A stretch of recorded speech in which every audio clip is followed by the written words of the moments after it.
उपजोनिया पुळती येऊ उपजोनिया पुळती येऊ काला खाऊ दही भात वैकुंठी तो ऐसे नाही कवळ काही काल्याचे एकमेका देऊ मुखी सुखे घालू हुंबरी वैकुंठी तो ऐसे नाही कवळ काही काल्याचे तुका म्हणे वाळवंट तुका म्हणे वाळवंट बरवे नीट उत्तम वैकुंठी तो ऐसे नाही कवळ काही काल्याचे श्री गौरिया सकलार्था निजम पदम भौजेन मुक्ति पदम प्रौढम विघ्नम वनम हरंत मनगम श्री धुंडी धुंडासिना वंदे चर्म कपाल कोपकरणेर वैराग्य सौख्यात परम नास्ति ती प्रतिसंतमंत विदुरम श्री काशिकेशम शिवम हरियंत प्रविश मम वाचमिमं प्रसुत्तां संजीवयत्य किल शक्तिधर स्वधामना अन्यांच हस्तचरण श्रवणत्वगादिं प्राणान् नमो भगवते पुरुषाय तुभ्यं दळिद्वास समनील मेघावभासं रमामन्दिरं सुन्दरं चित्प्रकाशं वरं तिष्ठिकायां समन्यस्तपादं परब्रह्मलिंगं भजे पांडुरंगं त्यांच्या कृपादानी कथेचा विस्तारू बाबाजी सद्गुरु दास तुका किंवा नमो विश्वरूपा विष्णुमाय बापा अमुपा पारा पांडुरंगा देवादिदेवा जगत्रय देवा जयांची केली स्मरण होय सकळ विद्येंचे अधिकरण तेची वंदो श्री चरण श्री गुरूंचे ते नमस्कारोनी आता ओम नमो ज्ञानेश्वरा करुणा कराया दयाळा तुमचा अनुग्रह लाधलो पावन झालो चराचरी ओम नमो सद्गुरु निर्गुणा पार नाही तव गुणा बैसोनिया माझिया रसना हरिगुण वर्णवे सामर्थ्याने गजाननाच्या सामर्थ्याने गजाननाच्या संकट जाती मागारा गण गण गणात बोते गण गण गणात बोते गण गण गणात बोते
सामर्थ्याने गजाननाच्या संकट जाती माघारा गण गण गणात बोते आता वंदो रंगभूमिका कीर्तने उभी असती लोका टाळ मृदंग श्रोते देखा तया माझे नमन दंडवत ऐसे नमन करुणी सकळा हरिकथा बोले बोबळिया बोला अज्ञानी म्हणून आपुल्या बाळा चालवी सकळा नामा म्हणी उपजोनिया पुळती येऊ काला खाऊ दही भात वैकुंठी तो ऐसे नाही कवळ काही काल्याचे उपस्थित सर्व प्रभुप्रिय सज्जन भक्तिमती माता तथा चराचरामध्ये अदृश्य स्वरूपाने वास करणारी भगवत स्वरूप दृश्य आणि असीम शक्ती या रूपाने सर्व जगामध्ये नटलेला करुणा वरुणालय रुक्मिणी प्राण संजीवनंत जगदाकार जो अज आहे अमर आहे कर्तुम अकर्तुम अन्यता कर्तुम शक्ती ज्याची आहे सर्वांचं सर्व जाणतो म्हणून सर्वांमध्ये सर्वज्ञता ज्याच्यात आहे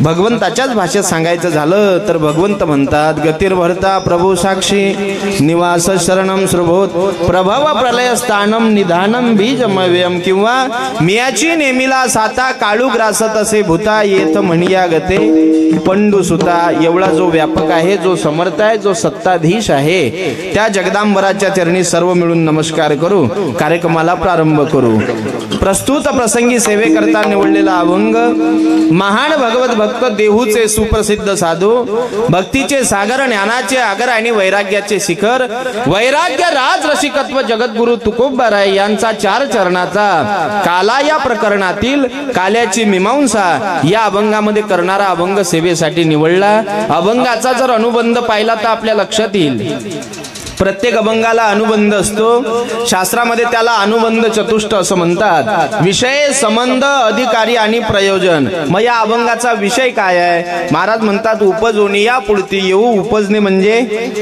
जन्माला येणे आम्ही पुन्हा पुन्हा जन्म घेऊ पण कशा करता काला खाऊ दही भात हा काला वैकुंठात नाही म्हणून काल्याचा आनंद घेण्याकरता पुन्हा पुन्हा पुन्हा या मृत्यू लोकात आम्ही जन्माला येऊ अभंगाचा अनुबंध जसा जसा विषय येईल तसा तसा अभंगाचा अन्वय व्यतिरिक्त लावण्याचा आपण प्रयत्न करू विशेष दिवसावरती हा प्रसाद तुम्हाला प्राप्त होणार आहे बरं का कारण प्रसाद त्याला म्हणतात मंडळी प्रसादे सर्व दुःखानां हानिरशोपजायते जी सर्व दुःखाची हानी करते त्याला प्रसाद असं म्हणतात आणि तो प्रसाद श्रीच्या या दरबारामध्ये महाराजांच्या प्रगट दिनानिमित्त आम्हाला प्राप्त होणार आहे काय कशासाठी करावा प्रगट दिवस कशासाठी करावा तर त्याचं कारण आहे काय कृपा असेल महाराजांची मी सांगत असतो सद्गुरु समर्थ सद्गुरु गजानन बाबाची कृपा दृष्टिपात नावाची कृपा आहे नुसता डोळ्यानं जरी पाहिलं तरी आमचं कल्याण होऊन जाते जसं कासवीन असते कासवीन ऐकता तुम्ही ती कासवीन तिच्या पिलांना कधी दूध पाजत नाही मग काय करते आजीला म्हटलं ते काश्मीन काय करते नुसता डोळ्यानं पाहते डोळ्यानं पाहलं की त्या बाळांची त्या पिलांची भूक होऊन जाते तशीच गजानन बाबाची कृपा आहे नुसता डोळ्यानं जरी आम्हाला पाहलं तरी आमचं कल्याण झाल्याशिवाय राहत नाही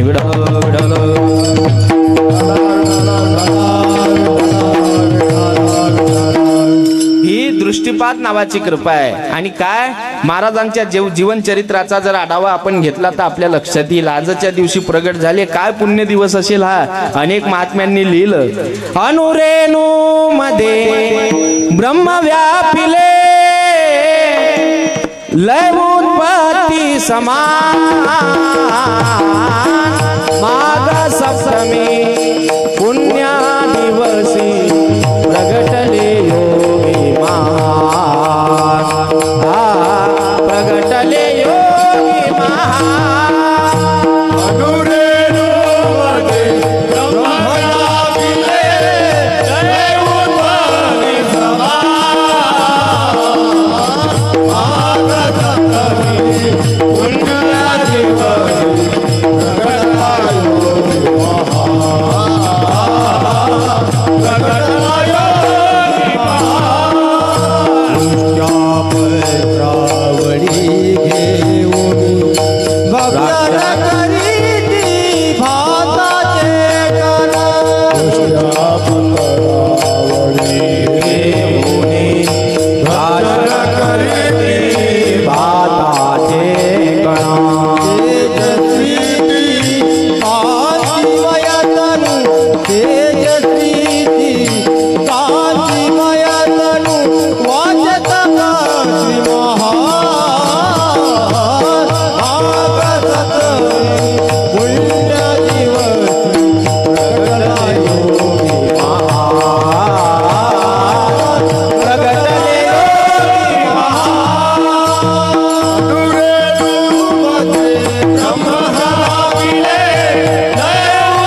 सद्गुरू गजानन बाबा प्रगट झाले. गजानन विजय ग्रंथामध्ये सर्व कथा भाग आपण ऐकत असतो. आणि विशेष भाग्य तुमचं आमचं आहे मंडळी, की आमच्या या महाराष्ट्रामध्ये ज्या जिल्ह्यात आम्ही जन्माला आलो, महाराज त्या परिसरामध्ये येऊन गेले तिथं. आणि हा सुंदर परिसर त्यांच्याच पदस्पर्शाने पावन झालेला आहे आजच्या दिवशी. म्हणून अनेक महात्म्यांनी लिहिलं, अनुरेणू मध्ये ब्रह्म व्यापिले,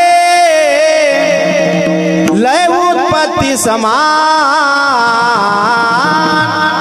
माघ सप्तमी पुण्य दिवशी प्रगटले योगी महान, प्रगटले योगी महान.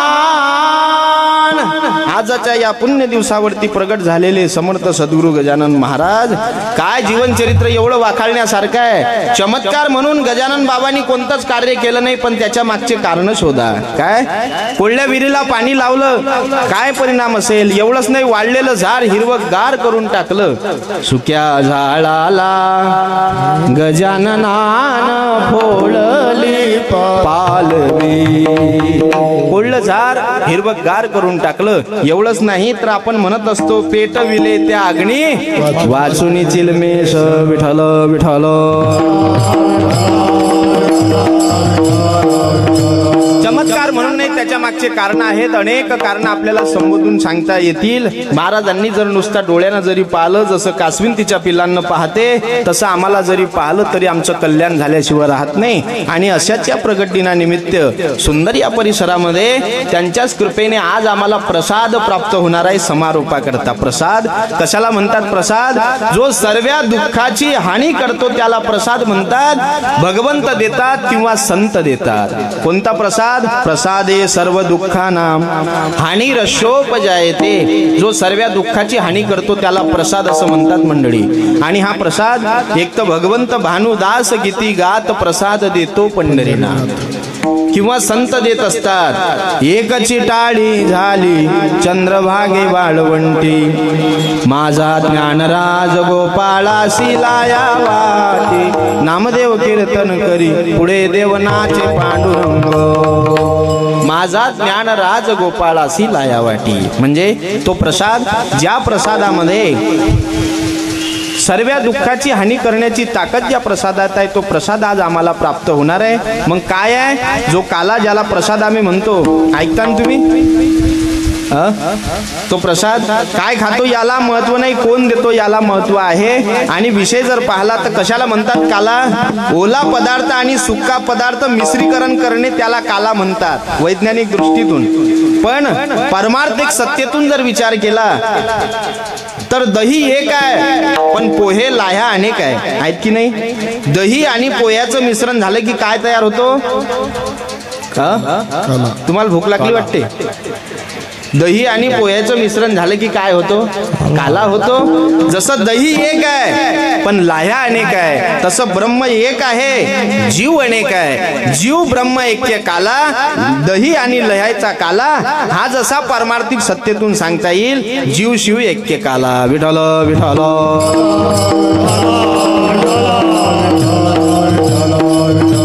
आणि हा काला विशेष स्वरूपाने आहे, जो सर्व दुःखाची हानी करतो. म्हणून मी सांगत असतो, जसं महिन्यातून 10 दिवस एखादा माणूस कामावर हजर आहे आणि 20 दिवस गैरहजर आहे, तरी पगाराच्या दिवशी टपेल असते की नाही?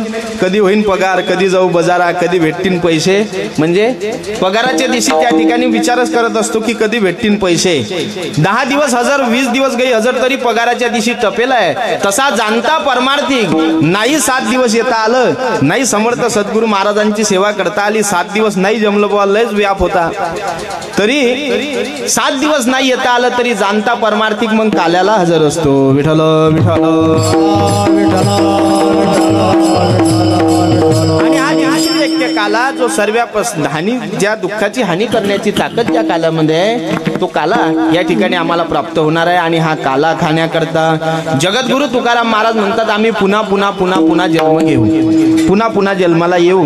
महाराज म्हणतात, उपजोनिया पुढती येऊ. उपजणे म्हणजे काय? उपजणे म्हणजे जन्माला येणे. मग महाराज तुम्ही म्हणता आम्ही जाऊ आणि पुन्हा जन्माला येऊ, त्याच्यापेक्षा असं म्हणा ना की आम्ही आताच नाही जाऊ. असं कसं काय म्हणता येईल? म्हणजे या सृष्टीचा नियम आहे. तुम्ही आम्ही ज्या लोकांमध्ये राहतो त्याला मृत्यूलोक असं म्हणतात. आणि या मृत्यू लोकामध्ये उपजे ते नासे, नासिले ते पुनरुपी दिसे. हे घटिका यंत्र जैसे परिभ्रमिगा. ज्ञानोबराय म्हणतात जे निर्माण झालेलं आहे ते नाशात्वाला जाणार आहे आणि जे नाश पावलं ते पुन्हा निर्माण होणार आहे. म्हणून या मृत्यू लोकातून एक दिवस तर जावंच लागणार आहे, जावं लागेल. म्हणूनच महाराज म्हणतात आम्ही पुन्हा पुन्हा जन्म घेऊ. उपजोनिया म्हणजे पुन्हा जन्माला येऊ. मग महाराज जन्म मरण तुमच्या हाती आहे काय? महाराज जन्म मरण संतांच्या हाती जर विचार केला तर शास्त्रांनी 3 प्रारब्ध सांगितले. अनिच्छा प्रारब्ध, परेच्छा प्रारब्ध आणि स्वइच्छा प्रारब्ध. जीवाचं अनिच्छा प्रारब्ध आहे, जीवाला यावंच लागते. संतांचं स्वइच्छा प्रारब्ध आहे, संत येत असतात. भगवंताचं परेच्छा प्रारब्ध आहे म्हणून भगवंताला आणावं लागते. जीवाचं परेच्छा प्रारब्ध यावंच लागते. अनिच्छा प्रारब्धामध्ये कर्म, पाप आणि वासना तिन्हीच्या अनुषंगाने जीवाला जन्म आहे. पण संत स्वइच्छा प्रारब्धामध्ये आहे, पाप नाही, कर्म नाही, वासना नाही. जन्म घेणे लागे पातकाचे मूळ. कशाचं मूळ? पापाचं मूळ. जन्म दुःख जरा व्याधी दुःख दोषानी दर्शन. हा ज्याच्यात सर्व दोष नष्ट होतात ते नाम संतांजवळ आहे. नाम आहे म्हणून पाप नाही, पाप नाही म्हणून जन्म नाही. दुसरं कारण कर्म. महाराज म्हणतात सहज संत महात्मे कर्म करतात, पण कसं करतात? सहज कर्मेची झाली ब्रह्मार्पण. सहज कर्म केलं पण ब्रह्मार्पण बुद्धीने केलं. कर्म शिल्लक नाही म्हणून संतांना जन्म नाही. आणि तिसरं कारण आहे वासना. वासना शिल्लक आहे काय?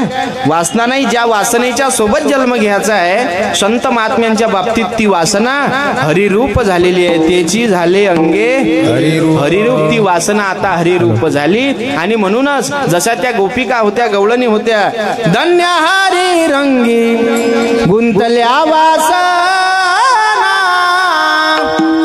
उदास त्या सुना गवळीयाच्या. उदास त्या सुना गवळीयाच्या. धन्य हरी रंगी गुंतल्या वासना, धन्य हरिरंगी गुंतल्या वासना. वासना हरिरूप झाली.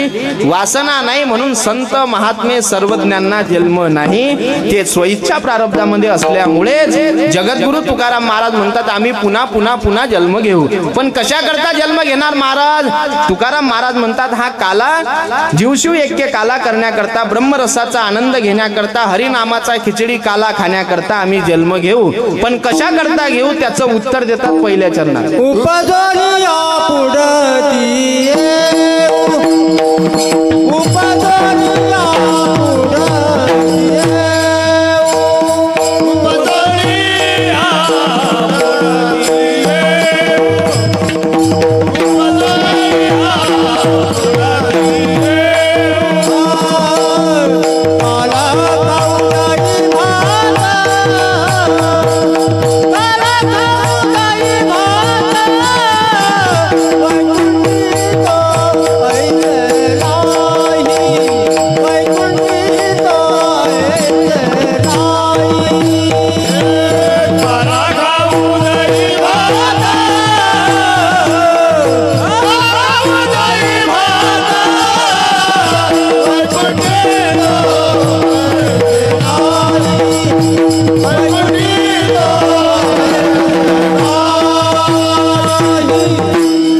उपजोनिया पुढती येऊ, काला खाऊ दही भात. हा नामामृताचा काला घेण्याकरता आम्ही जन्माला येऊ.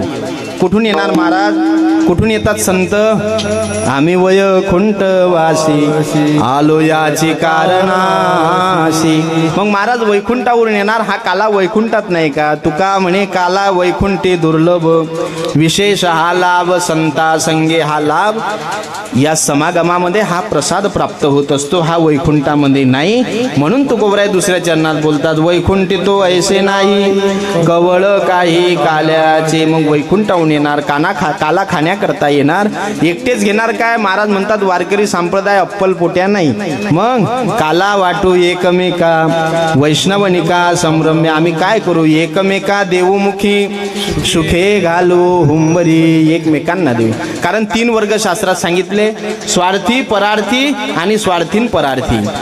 पहिला वर्ग स्वार्थी आहे महाराज, पहिला वर्ग स्वार्थी आहे. कशाला म्हणतात स्वार्थी? स्वार्थी माणूस कशाला म्हणतात? स्वार्थी माणूस म्हणते ढोरं वासरा आले घरी, घरची बाई म्हणे हो म्हणे घे कावड लावून गाव जाऊ दे वाहून, याला काय म्हणतात? स्वार्थी. तो पहिला वर्ग आहे जो स्वतःपुरताच मर्यादित आहे, परार्थी लोकांचाच विचार करतो. पण तिसरा वर्ग स्वार्थीन परार्थी आहे ते तर संत आहेत, सर्वज्ञ आहेत बरं का. आणि म्हणून स्वतःही घेतात याचा आनंद इतरांनाही देतात. एकमेका देऊ मुखी. पण महाराज हा काला करणार कुठे? महाराज म्हणतात ज्या ठिकाणी वासनारूपी बीज उदायला येत नाही असं एकच ठिकाण आहे. तुका म्हणे वाळवंट बरवे नीट उत्तम. ते बरव आहे, नीट आहे आणि उत्तम आहे, कारण तिथं रेती आहे. रेतीमध्ये कोणतंच झाड निघत नाही. निघते काय? वाळवंटामध्ये सर्व वाळू आहे, तिथं वासनारूपी बीज निर्माण होत नाही. म्हणून तुका म्हणे वाळवंट बरवे नीट उत्तम. वैकुंठी तो ऐसे नाही कवळ काही काल्याचे विठोबा खुमाई.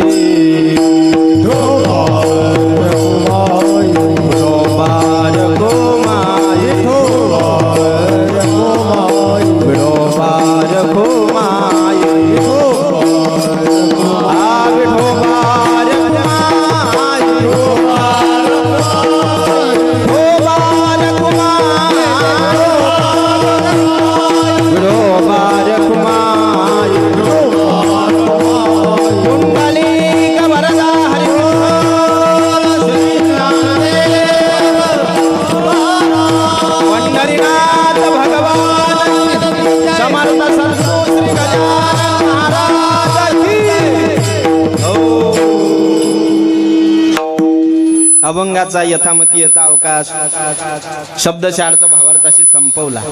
ह्या झाल्या खळक बातम्या. कारण अजून आता काल्याचं कीर्तन आहे पण 12:30 वाजले, कारण कार्यक्रम मोठ्या प्रमाणामध्ये आहे. पुढेही बहुत करणे आहे. या नेमाने त्याचा क्षणाचा साक्षीदार म्हणून 10-15 मिनिटांमध्ये काल्याच त्या ठिकाणी मीमांसा पाहून या ठिकाणी थांबू. आतापर्यंत जे तुम्हाला सांगलं ह्या झाल्या खळक बातम्या. आता सांगतो काल्याचं कीर्तन. काल्याचं कीर्तन म्हटलं की वारकरी संप्रदायामध्ये संत महात्म्यांनी एक दंडक घालून दिलेला आहे. म्हणजे कोणता दंडक? संतांची मर्यादा आहे. सगुण चरित्रे परम पवित्रे सादर वर्णावे. त्या भगवंताचं चरित्र जेणे करुणी मूर्ती ठसावी अंतरी श्रीहरीची, ऐशी कीर्तन मर्यादा आहे संतांच्या घरची. मग काय मर्यादा आहे? संतांनी लावून दिलेली मर्यादा आहे. जे भगवान श्याम सुंदराने गोकुळामध्ये चरित्र केलं त्या चरित्राचं काय करा? उच्चारण करा. चरित्र ते उच्चारावे केले देवे गोकुळे. जे भगवंतानं चरित्र गोकुळात केलं त्याचं आचरण नाही, उच्चारण करा. उच्चारण आचरण करू नका. आचरण करत बसले तर आमच्या जीवनाची फसगत झाल्याशिवाय राहणार नाही. भगवंताचं चरित्र उच्चारणीय आहे. चरित्रही चांगलं आहे, चित्रही चांगलं आहे. भगवान कृष्णाचं चरित्रही चांगलं आहे, चित्रही चांगलं आहे. मानवी जीवनाचं चरित्रही चांगलं नाही, चित्रही चांगलं नाही. बंद विचित्रच आहे. विठ्ठल विठ्ठल भगवान श्याम सुंदर वसुदेव देवकीचं अत्यंत थोर पूर्व पुण्य असल्याने कारागृहामध्ये वसुदेव देवकीच्या पोटी अवताराला आले. वसुदेवाला सांगितलं मला इथं ठेवू नका, नंदाच्या घराला मज नेई गोकुळाला. वसुदेवाने श्याम सुंदराला उचललं. उचलिला कमळापती पायेची बंधन गळती. आणि गोकुळामध्ये घेऊन जात असताना यमुनेला पूर आला. भगवंतानी पाय खाली सोडला, यमुनेने वाट दिली. कथा सगळ्यांना माहित आहे पण आपल्याला अनुवाद सांगायचा म्हणून आपण बोलतो. गोकुळामध्ये गेल्यानंतर तिथं माया जन्माला आली होती. त्या मायेला उचललं, श्याम सुंदराला ठेवलं आणि पुन्हा मथुरेमध्ये आले. ती माया रडायला लागली. रडे माया करे आकांत. ती रडत असताना नामा म्हणे उठती दूध. दूध उठले, कंस पळत आला. त्या मायेचे पाय धरले, गरगर फिरवली. ती माया आकाशात जाऊन स्थित झाली. ती माया सांगू लागली कंसा तुझा लागी वादी, तुझा लागी वदी.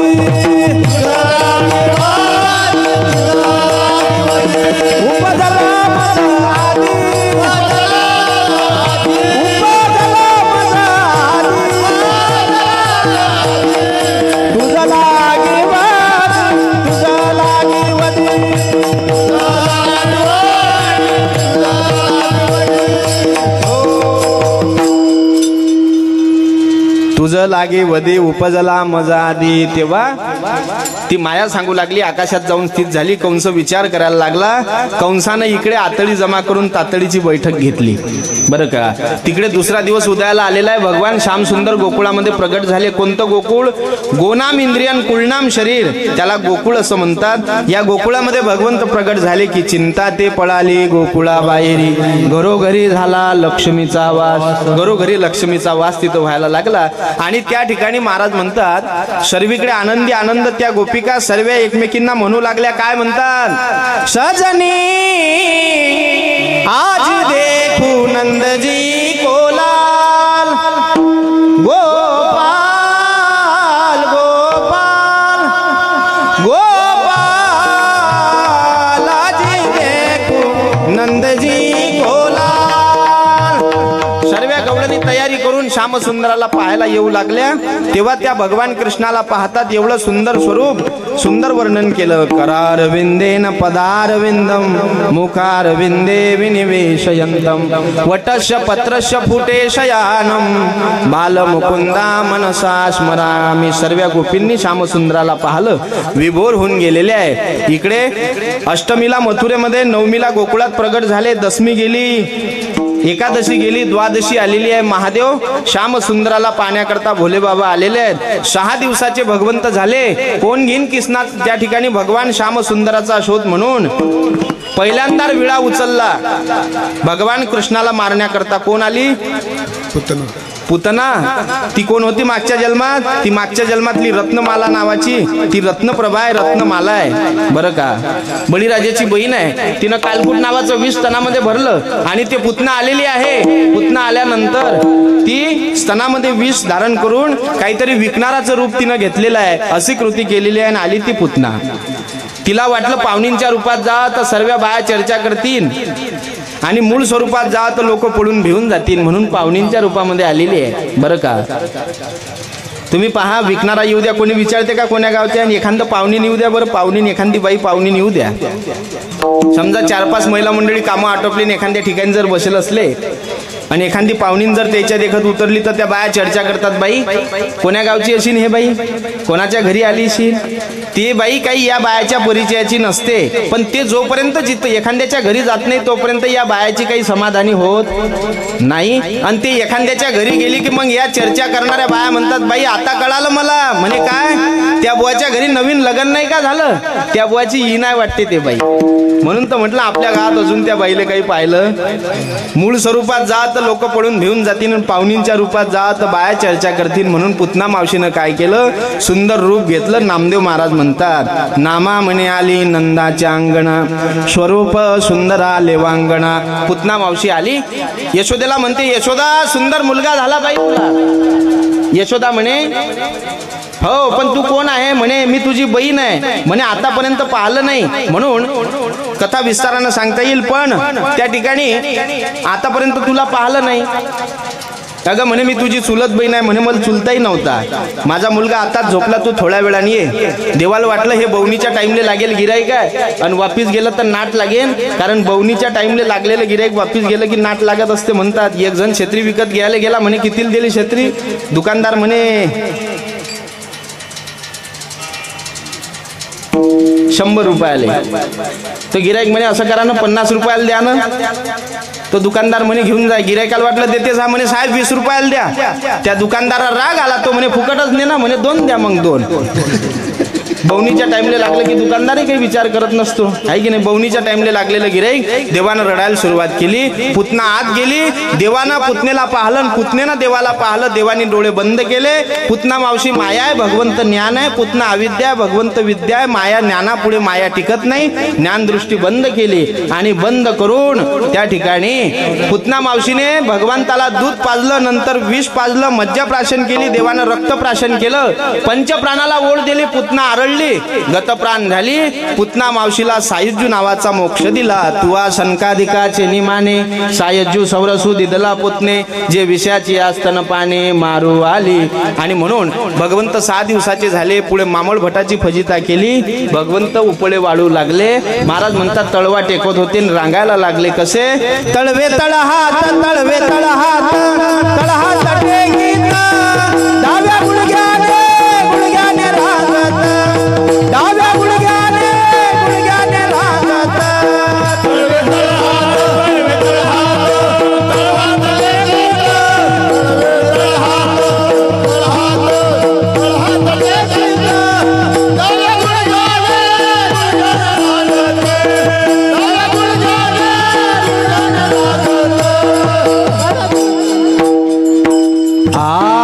रंगणी रंगनाथ तुम्या देखिला सये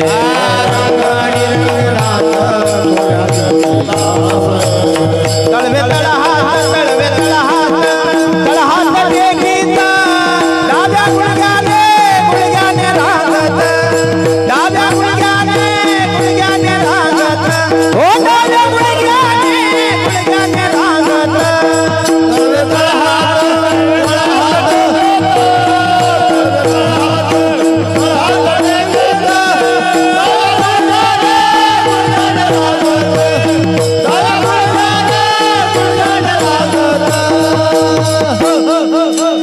एका हाती लवण्याचा गोळू मुख माळीले आळू माळू चुम्बन देताची परिमळू नवनीताचा गेसये तळवे तळहात टेकीत डाव्या गुडघ्याने रांगत डाव्या गुडघ्याने रांगत तळवा टेकवाला लागले डाव्या गुडघ्यानं भगवंत रांगत होते त्या ठिकाणी रांगत असताना मामळ भटाची आधी फजिता केली 1 वर्षापर्यंत झाले बरं का आणि भगवान श्याम सुंदर रांगत असताना बळीराम दादाचा हात धरू लागले गोकुळामध्ये फिरू लागले फिरत असताना त्या ठिकाणी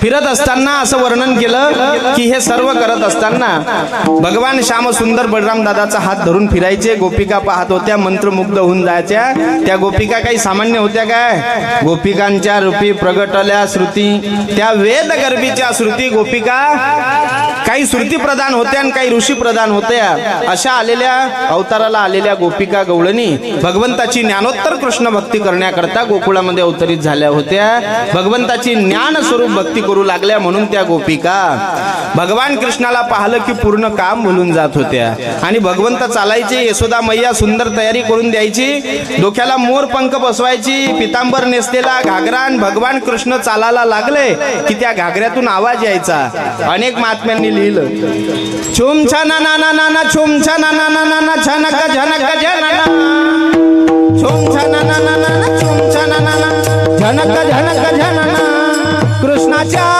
बाळाच्या पायी वाजते पैठणा कृष्णाच्या बाळाच्या पायी वाजते पैठणा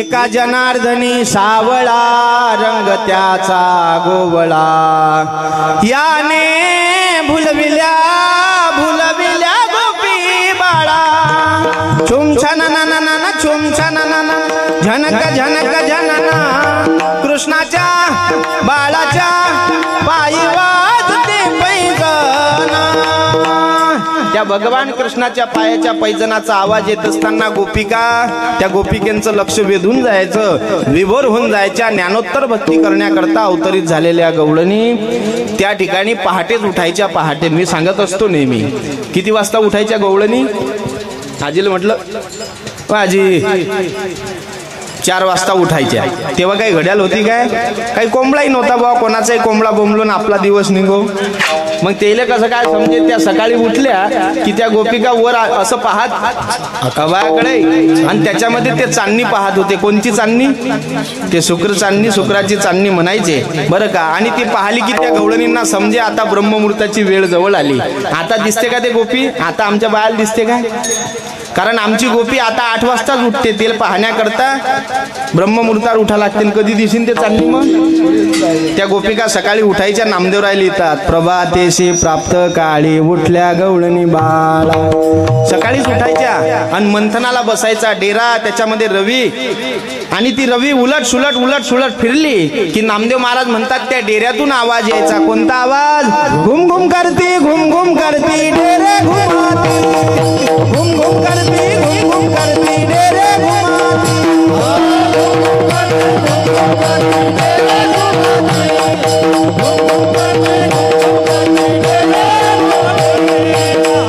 त्या गवळणी मंथनाला बसल्या की घुम घुम घुम असा आवाज यायचा आणि सकाळच्या वातावरणामध्ये दिव्यता, रम्यता, आनंदाता, मांगल्यता आणि त्या वातावरणामध्ये ती रवी असायची, त्या डेऱ्यामध्ये असायची, एका हातामध्ये दोरी, एका इकडच्या हातात दोरी आणि दोरी वळली की ती रवी उलट सुलट फिरायची, घुम घुम घुम घुम आणि त्या डेऱ्यातून आवाज येत असताना सर्व गोकुळामध्ये तो आनंद विभोर वातावरणामध्ये त्या गवळणी त्या नादामध्ये छंदानं डोलायच्या आणि सुंदर त्या ठिकाणी मंथन करू लागलेल्या होत्या. अनेक महात्म्यांनी लिहिलं. नामदेव महाराज म्हणतात त्या नादामध्ये त्या डोलायच्या. आनंदल्या गवळणी छंदे छंदे डोलती घुम घुम करती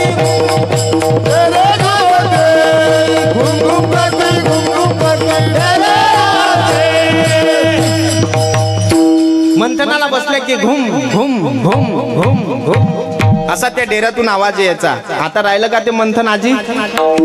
आता मंथन नाही राहिलं. आता काय आहे? आता काय मिक्सर आहे, मिक्सर. कधी माणूस टाकला तर भुगा होऊन जाते त्याच्यात. एवढी टेक्नॉलॉजी आहे. मी सांगत असतो जुन्या काळामध्ये, जसं जुन्या काळामध्ये आपण डाळ शिजवायला टाकत होते. डाळ आजीला म्हटलं कशात करत तुम्ही डाळ?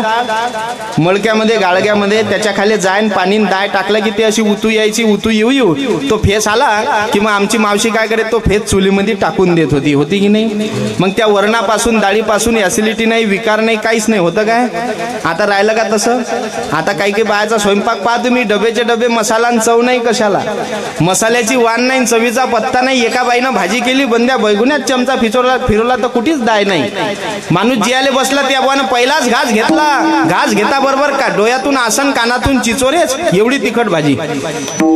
ते बाई म्हणे माय तुमच्या डोळ्यातून असं. तो बा म्हणे हे प्रेमाचे आसरू आहे. ते बाई म्हणे देऊ का भाजी थोडीशी? तो बा म्हणे नाही बस झाली आता. जर काही म्हणते कमी जास्त तर भांडण करून घ्या. एक जण माकडे आला म्हणे महाराज काही उपाय सांगा ना. हो आमच्या दोघांचं जमतच नाही. म्हटलं घरी गेले की स्तुती करत जा तुम्ही कधी मध्ये. मग तो बुवा जेवायला बसला, पहिलाच घास घेतला. त्या बाईला म्हणे वा काय सुंदर भाजी झाली. त्या बाईनं बघूनच फेकून मारलं. तो बुवा म्हणे मी ना भाजी चांगली झाली एवढंच म्हटलं, बघून फेकण्याचं कारण काय? ते बाई म्हणे 15 वर्ष झाले तुमचं मा लग्न होऊन, तुम्ही ना कधीच म्हटलं नाही भाजी चांगली झाली. आजच शेजारींच्या घरून आणली तुम्ही म्हणता काय भाजी झाली. काय करेन ते बाई? पण पहिल्या जुन्या काळामध्ये ते डाळ शिजवायला टाकत होते. होता की नाही? तो जुना काळ संपून गेला. त्या जुन्या काळात मंथन असायचं. त्या दया दुधाचं मंथन केलं की त्यातून काय बाहेर येत होतं? लोणी. पण त्याच्यामध्ये पाणी टाकावं लागे. मग काय गरम टाका लागते की थंड, हेही समजलं पाहिजे ना, नाही तर भीतीला टोक्स मारणं आहे. विठ्ठल विठ्ठल.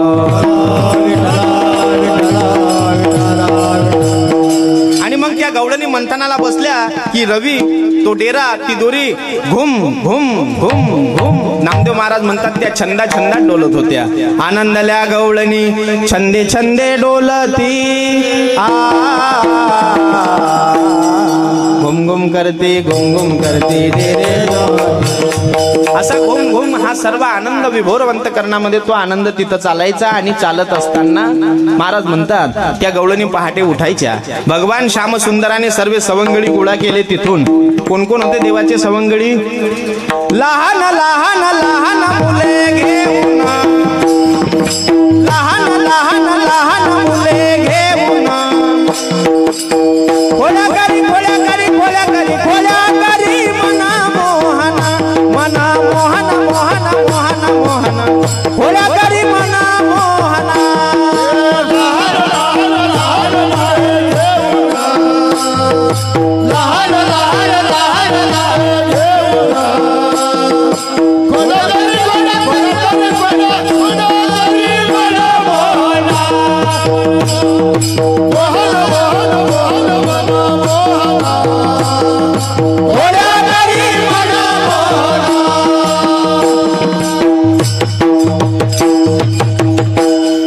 परा आमुच्या घरा येऊन चोरी करी दही दूध लोणी. लहान लहान सर्व सवंगडी गोळा केले आणि सवंगडी गोळा करून भगवान श्याम सुंदरांनी त्यांना सांगितलं, पोरो आतापर्यंत तुम्ही जे खाल्लं ते काय? प्रत्येकाच्या खांद्यावर संसाराचं ओझं आहे, पोटामध्ये विषयाची भूक आहे. हे जर संपवायचं असेल तर महाराज म्हणतात देवानी सांगितलं गोपाळांना याल तरी यारे लागे. मग त्याच्याकरता काय घ्या? खिशामध्ये माती घ्या, सराटे घ्या, गोट्या घ्या, सर्व सांगितलं. देवा कशासाठी? म्हणे आपण चोरी करण्याकरता गेलो आणि ते गोपी ते गवळण जर आपल्या मागे लागली तर ते लहान लहान काटे असे 2 शिंगच असतात, त्याला ऊसक फुल असते ते. या महिला मंडळी निंदायला गेल्या की ते लागतात. मग कोणता काटा म्हणतात त्याला? गोखरू. त्याच्यात एवढी ताकद आहे महाराज, क्विंटलचा माणूस असू द्या, ते गोखरू कधी पायात घुसलं तर खालीच बसायला लावते. उसकच आहे ते. देवानं सांगलं ते गोखरं घ्या. म्हणे देवा ते बाई जर स्वयंपाक घरामध्ये जर चप्पल घालून स्वयंपाक करत असेल तर मग मुळतील का तिच्या पायात? म्हणे मग आपल्याला माती तिच्या डोळ्यामध्ये फेकली, माती काळे लोक आपण पळून जात जाऊ. म्हणे मग ते चष्मा लावून आली तर? देवानं सांगलं हे पा तुम्हाला जर हे पाहिजे असेल तर एकच करा, हळूहळू चला, हळूहळू चला, हळूहळू चला, हळूहळू चला. कोणी कोणाशी न बोला, कोणी कोणाशी न बोला, हळूहळू चला, हळूहळू चला, हळूहळू चला, हळूहळू चला, हळूहळू चला, हळूहळू चला, हळूहळू चला, हळूहळू चला, हळूहळू चला, चला, हळूहळू चला, हळूहळू चला, हळूहळू चला, हळूहळू चला, हळूहळू चला, हळूहळू चला. कुणी कुणाशी न बोला, आजी देतो पोट भरी, पुरे म्हणाल तो वरी. पोट भरी त्या ठिकाणी जर पाहिजे असेल तर माझ्यासोबत चला. आणि मग हे सर्व सांगत असताना महाराज म्हणतात गोपाळांनी भगवंताच्या समवेत चोरी खोडी करायला सुरुवात केली. कोणाच्याही घरी केली का मग चोरी? घर पाहून एकांताचे, नवविधा नवनीताचे. बरं का? तिथं जायचे, दही दूध खायचे, दुधानी फोडायच्या, दुधानी उलटी करायची आणि पळून जायच्या. त्या गोपिका पाहत होत्या, एकमेकीला सांगत होत्या बाई माझ्याही घरी चोरी झाली. तो म्हणे माझ्याही घरी झाली, ते म्हणे माझ्याही घरी झाली. कोण करत असेल तर एक प्रौढ वयाची गवळण होती. तिनं सांगितलं बाई तयाविन नासे नोहे दुसऱ्या ऐसे, म्हणती नंदाची या पोरे आजी चोरी केली खरे. चला यशोदेच्या घरी. यशोदेला जाऊन गाराने सांगू लागले. यशोदा म्हणे यशोदा तुझा मुलगा आमच्या घरी येतो, दही दूध खातो, दुधाने बोलतो पळून जातो. यशोदा म्हणे काही सांगता? माझ्या घरी काय कमी आहे काय? तुम्ही लपवून याचा भवरागे, आळ घेता शारंग धराग, तुम्ही लपवून याची गोटी गे, आळ घेता या जगजेठी. 12 घरच्या 12 गे, तुम्ही 12 घरच्या 12 गवळणी माझ्या मुलावर आळ घेता. म्हणून कोणाचं आईले हे प्रसन्न होणार नाही. मी सांगत असतो आमचे महाराज दृष्टांत सांगत, पायाले लागलं म्हणून कपडा बांधला पायाले. ज्या गावात कार्यक्रमाला जायचं होतं मग तिथं लंगडत चालत असताना पोरं जमा झाले, त्या बुवाच्या पुढे कुदत आणि त्या बुवाला म्हणत घोळा.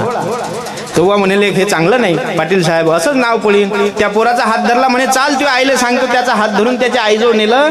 म्हणे मावशी या पोराला समजून चाला, हा समजून सांगा. म्हणे हा मला घोडाच म्हणते.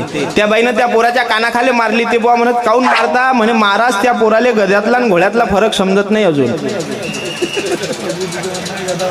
समजलं तुम्हाला? हे समजायला 4Gचं कार्ड पाहिजे. म्हणजे तो पोरगा तरी घोडाच म्हणते, हे बाई गदाई म्हणायला भेट नाही. विठ्ठल ती यशोदा होती. यशोदा म्हणे माझ्या मुलाला तुम्ही आळ घेता म्हणून. बाळ सगुण गुणाचे ताणे गे, बाळ दिसते गोजिरवा. आणि ज्या वेळेला यशोदेला कळालं की कृष्ण खरंच खोडी करतो, म्हणून यशोदेनं कृष्णाला ताकीद करावं. कृष्णा तुला मी ताकीद करते. एका प्रौढ वयाच्या गवळणीनं सांगितलं आपण कृष्णाचं सगन पाहू. सगन पाहिलं म्हणे गणपतीनं धरलं. 1 वर्षभर गणपतीचे उपवास कर. 1 महिना देवानं खरंच खोडी केली नाही. बरं का? सुंदर कथा भाग आहे. तरी भगवंत खोड्या करू लागले. यशोदेनं सांगितलं कृष्णा आता खोड्या करत आहे म्हणून. तिथून भगवंताचा पुढे वृंदावन विहार सांगितला. भगवंतांनी लीला केल्या, चरित्र केला आणि पवाळे केले.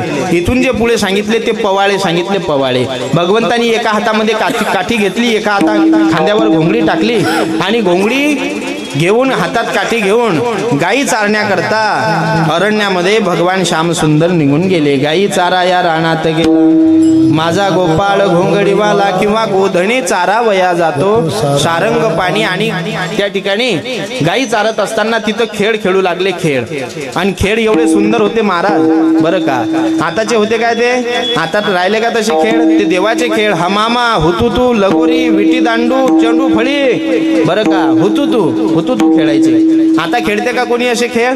आबाल म्हटलं आबा असे खेळ खेळते कोणी? तुम्ही एक खेळ खेळले की नाही, पाया खालून काळी मारत होते आणि झाडावर जाऊन बसत होते. कोणचा खेळ म्हणतात त्याला? डाबडुबली. डाबडुबली म्हणायची की नाही, पाया खालून काळीन झाडा. आता राहिलं का असे खेळ? आता पोरं मोबाईल मध्ये खेळतात, पबजी, लुडो, अमुक डमुक असे राहिले. एक खेळ तर एवढा रंगला क्रिकेटचा, भारत हारलं म्हणून एकाने टीव्हीलाच रिमोट फेकून मारलं. कुठली टीव्ही? पण ते देवाचे खेळ होते. हमामा पोरा हमामा, हमामा पोरा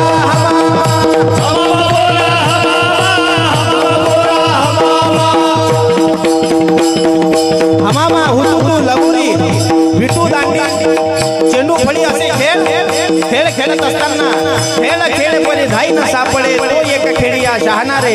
खेळिया माझी हनुम्या शहाणा तो न पडे काम बेसनी रे. कामच नाही ते क्रोधची कैसा मग कैसे भांडण रे. भगवंत खेळ खेळायचे खेळ. अबक दुबक तिबक विटू दांडू नावाचा खेळ, लगोरी खेळायचे. हुतू खेळ खेळले,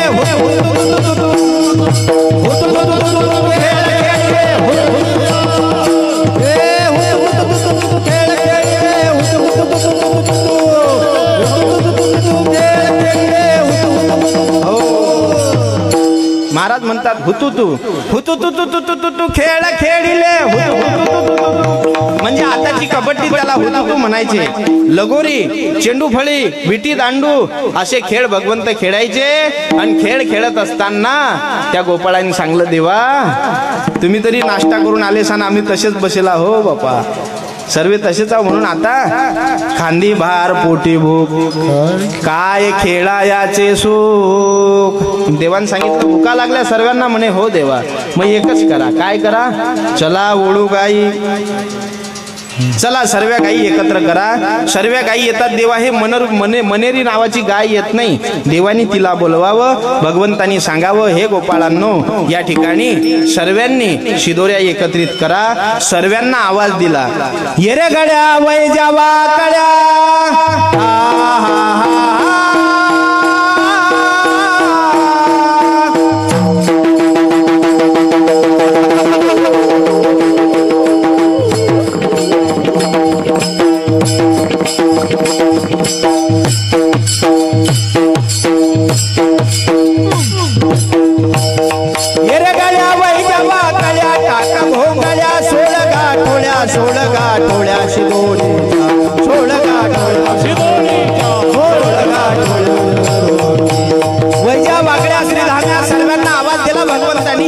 भगवंत म्हणू लागले, हे गोपाळांनो सर्वांना भुका लागल्या म्हणून चला सर्व गायी एकत्र करा. सर्व कोंबड्या टाका, सर्व गोठोड्या एकत्र करा. माझी आहे तैसी पाय नाही तरी घरात आहे. ते गोपाळ म्हणत, तेव्हा तुझ्यासारखी सिदोरी आमची नाही. म्हणून भगवंतांनी त्यांना सामील करून घेतलं. त्या गोपाळांचा काय भाव सांगाव. गवळी याची ताक पिरे काय पोरे चांगली. भगवंतांनी त्या गोपाळांचं उष्ट ताक प्यावं एवढा अधिकार त्या गोपाळांचा. म्हणून भगवंत त्या गोपाळाच्या समवेमध्ये यमुना माईच्या तीरावरती काला करू लागले. येरे गळ्या वही जावा कळ्या टाक भोंगळ्या सोळगा ठोळ्या शिदोरीच्या सोळगा ठोळ्या हरी हा करतो गोपाल काला तिरवय सोनी यमुनेच्या. हरी हा करतो गोपाल काला तिरवय सोनी यमुनेच्या. हरी हा करतो गोपाल काला तिरवय हरी हा करतो गोपाल काला.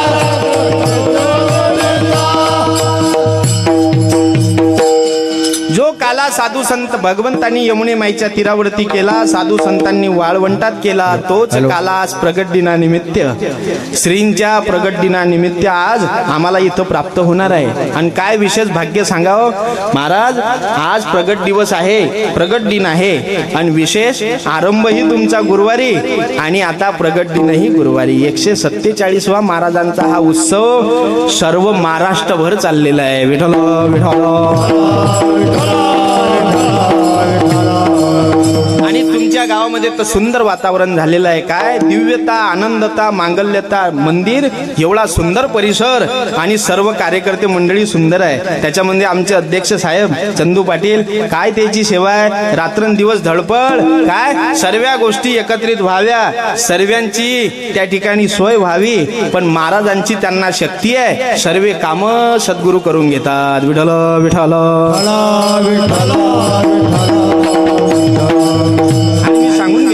आजच्या दिवशी हा काला प्राप्त होणार आहे, जो भगवंतांनी यमुनेच्या तीरावर केला, साधू संतांनी वाळवंटात केला. हा काला प्रगट दिनानिमित्त या ठिकाणी आम्हाला जो सर्व दुःखाची हानी करेल हा प्रसाद इथं प्राप्त होतो. आणि विशेष करून सर्व मंडळीच्या समवेमध्ये आहे. पहा किती सुंदर नियोजन आहे, सर्व व्यवस्थित आहे, कुठल्याच प्रकारची कमतरता नाही बरं का. सर्व तंतोतंत मृदंगाचार्य 7 दिवसापासून साथीला आहेत. आमचे आदरणीय हरिभक्तपरायण ज्यांनी मृदंगाची साधना केली आणि उपासनेला गोंडस आलेलं फळ तुमच्या समोर ते प्राप्त करून दाखवतात आमचे अक्षय महाराज. आणि अक्षय महाराजांच्या त्या ठिकाणी खूप सुंदर वादन आहे, गोड हात आहे. उपासना केली, साधना केली, म्हणून आमचे अध्यक्ष साहेब त्यांची इच्छा आहे त्यांचा सत्कार करावा. फुलं नंतर करू द्या. आणि सुंदर त्यांचं वादन आहे. साथी करता सर्व गावातील सर्व महाराज मंडळी आहे. आमचे कैलास भाऊ असतील, शंकर महाराज आहेत, आमचे निकम साहेब आहेत, हे सर्व गावातील परमार्थ प्रेमी मंडळी या ठिकाणी सर्वांच्या समयमध्ये हा समारोपाकडे जात असणारा हा कार्यक्रम आहे. पुन्हा विशेष करून या ठिकाणी यूट्यूब चॅनल राजा पंढरीचा तेही हजर आहेत. आमचे मलकापूरून आलेले शूटिंग सर्व व्यवस्थित आहे, जसं पाहिजे तसंच. आणि अशा या उत्सवामध्ये काल्याकडे आपण वळूया. भगवंतांनी जो काला यमुनेच्या तीरावर केला, साधू संतांनी वाळवंटात केला, सर्व गोपाळांना उभं केलं, मध्यभागी भगवंत आणि सर्वांना काला देतात. भागवतामध्ये त्याचं वर्णन केलं. सर्वांना काला देत असताना काल्याची या असे देव जडी झाले मासे, देव मासे झाले. देवाने सांगितलं आज पाणी पियाचं नाही, चला वृंदावनी जाऊ, नामा म्हणे उदक घेऊ. कारण देव काल्या करता आले, या प्रसादा करता आले, पण देवाधिकांनाही हा काला दुर्मिळ आहे. तो प्रसाद आम्हाला आज या सुंदर पुण्य दिवशी श्रीच्या आणि आशीर्वादाने आम्हाला प्राप्त होतो. म्हणून या ठिकाणी भगवंताने तो काला केला. गोपाल कृष्ण भगवान की जय. सर्वांना हातानं टाळी, मुखानं महाराजांचं भजन करू. आणि माघ सप्तमी पुण्य दिवशी प्रगटले योगी महान आपण सुरुवातीला पाहून गेलो, पण आनंदाने सर्वांनी हात वर करा, कोणी आळस न करता बरं का. सर्व लाईव्ह मध्ये दिसले पाहिजे, थेट प्रसारण चाललेलं आहे. मस्त हात वर करा, मोकळे. भूक लागली काय? नाही ना? वा वा वा, राहू द्या, संध्याकाळ लोक असेच. गण गण गण गण गणात बोते श्री गजानन माऊली. हात वर करा. एक टाळी सर्वांनी मागे म्हणा, एक टाळी वाजवा सर्वांनी, आळस न करता सर्वांनी महाराजांचा हा जयघोष मोठ्या आनंदाने करूया. पुण्यवंत व्हावे घेता संजनाची नावे. गण गण गण गण गणात बोते गुरु गजानन माऊली.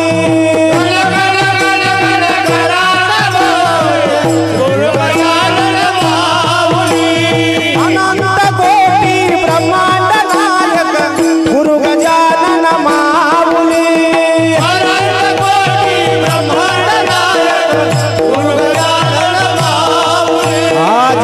गजानन माऊली, गुरु गजानन माऊली.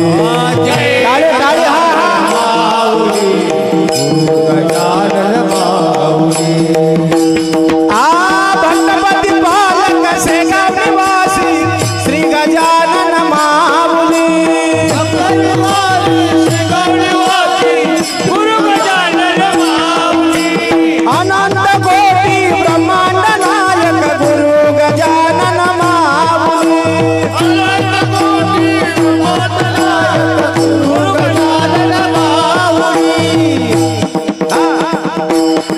टाळी टाळी टाळी.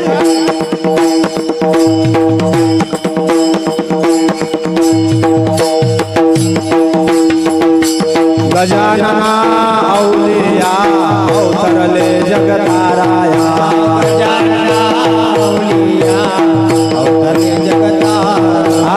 अवतरले जगताराया, अवतरले जगताराया. अवतरले जगताराया, अवतरले जगताराया. अवतरले जगताराया, अवतरले जगताराया. अवतरले जगताराया, अवतरले जगताराया. अवतरले जगताराया, अवतरले जगताराया. गजानना औलिया अवतरले जगताराया. गजानना औलिया अवतरले जगताराया.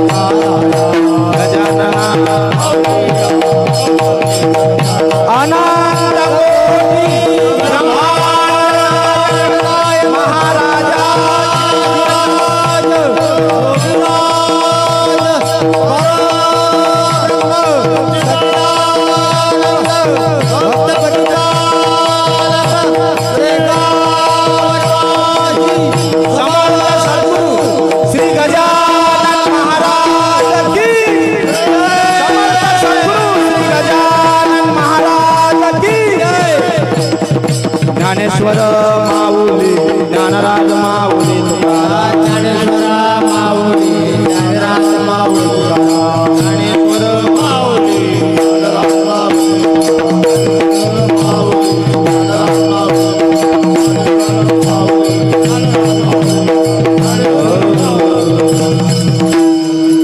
या ठिकाणी ही पूर्णावती समारोप या ठिकाणी पूर्णत्वाला गेला असं समजतो.